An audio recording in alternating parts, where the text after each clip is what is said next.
Welcome to the FDNY Fireguard exam preparation for FO1, FO2, FO3, and FO4 certifications. This training is designed to help you obtain your Fireguard license. Watch till the end for more helpful study guides and resources. Let's go!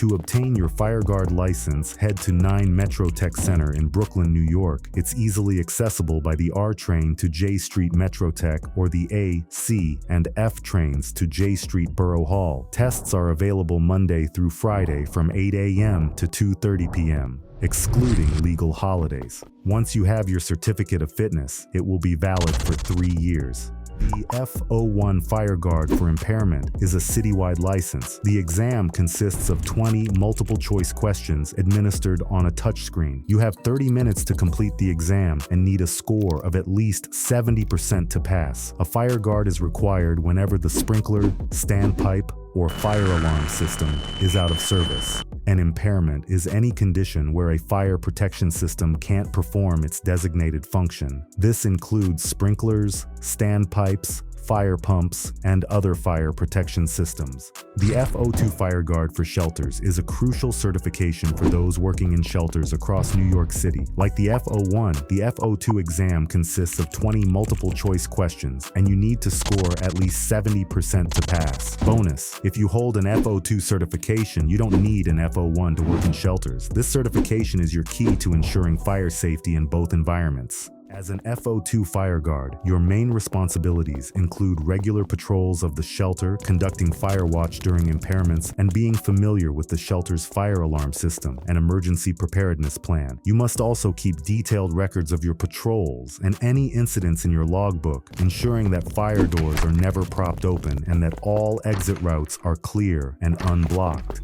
There are 5 classes of fire you need to know. Class A involves common combustibles like wood, trash, and paper. Class B involves flammable liquids and gasoline. Class C involves energized electrical equipment. Class D involves combustible metals. Class K involves cooking media like oil and grease. Remember, Class A, B, C, D, and K. Building owners must ensure an impairment coordinator is assigned. In their absence, the building owner acts as the impairment coordinator. Let's talk about the fire triangle: fuel, oxygen, and heat. Removing one element puts out the fire. Systems can be out of service for planned reasons, like repairs, or unplanned reasons, like major defects. A Firewatch is required at least once every hour, and no Fireguard should patrol more than 50,000 square feet. If the area exceeds 50,000 square feet, more Fireguards are needed. By the way, if you're finding this guide helpful, you can check out my Etsy and Beacon storefronts for detailed practice exams for all 4 Fireguard licenses: FO1, FO2, FO3, and FO4. The links are in the description below. The impairment coordinator or a trained person can conduct Firewatch for the first 4 hours if the area is less than 50,000 square feet. After 4 hours, only FO1 certificate holders can perform Firewatch. Fireguards must know about portable fire extinguishers, pull stations, and emergency exits. They should familiarize themselves with the building's entry points, exits, stairwells, extinguishers, and emergency contacts. They must also check if the sprinkler, standpipe, and fire alarm systems are working. Fireguards must patrol hourly, make inspections, and document their findings in a logbook. They should check emergency exits and stairwells, ensuring they are clear and accessible. Hot work, like cutting, welding, or torch operations, requires a permit, which must be kept on site for at least 48 hours after completion. If the sprinkler system is out of service, no hot work is allowed. Notify the fire department, borough dispatcher, building owner, tenants, and insurance company if any fire protection system is out of service. There are 2 types of manual pull stations: single action requiring 1 step to activate and double action requiring 2 steps. Manual pull stations may not directly notify the fire department, so always call 911. Fire extinguishers should be mounted with the top no higher than 5 feet above the floor and the bottom at least 4 inches above the floor. In case of a small fire, use the pass system. Pull the pin, aim at the base, squeeze the handle, and sweep from side to side.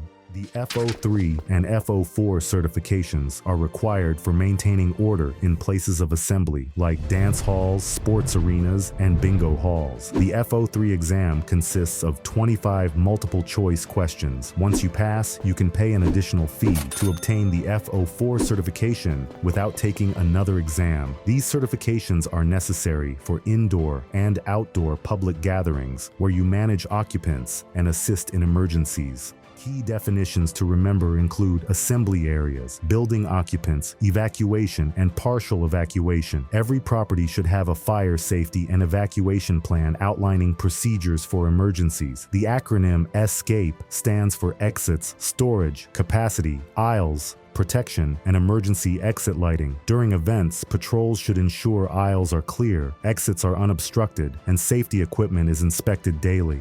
In case of a fire, call 911 and activate the manual pull station. The fire alarm signal will notify the fire command station and the central station, which then contacts the fire department. For medical emergencies, call 911 first. For large gatherings over 5,000 people, an on-site emergency healthcare facility must be provided. For bomb threats, call 911 and avoid touching the suspicious item. In an active shooter situation, remember ABC: avoid, barricade, and confront. Run if you can, hide if you must, and confront as a last resort. Law enforcement will prioritize stopping the threat.